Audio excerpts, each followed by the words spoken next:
被搞没。ဒီနေ့မှာတော့ရှုံးဘောနော်အားရှိအောင်လို့ဆိုပြီးတော့မှတက်တက်အောင်လိုက်ရှော့ကနေနို့မလိုက်ဤစိတ်မွေးရှုံးပုတ်ပေးလာဘောနော်ရှုံးတစ်ခါမှမစားဘူးပထမဆုံးစားကြည့်မှာစားဖွေးလေးရှိရဲဆိုပြောခဲ့အောင်နော်ရှုံးတော့အခုမှစားကြည့်မှာဘောနော်သူချစ်ခင်လိုမျိုးလုပ်ပြမယ်နော်ဒီတိုင်းပဲချစ်လို့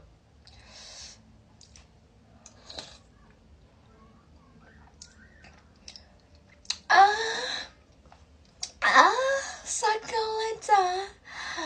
ဟဲ့စားကောင်းတာပဲခလုတ်ပြပြတဲ့အတွက်တန်တန်အောင်ရှော့ကျေးဇူးများတင်ပါတယ်အရင်ကဆောက်ရည်ကြည့်တယ်ကွာလေကိုရှာလို့လားနော်ရှာလို့လားနော်ဒီတိုင်းရှာလို့လားနော်ဒီတိုင်းတရုပ်ဆောင်ပြ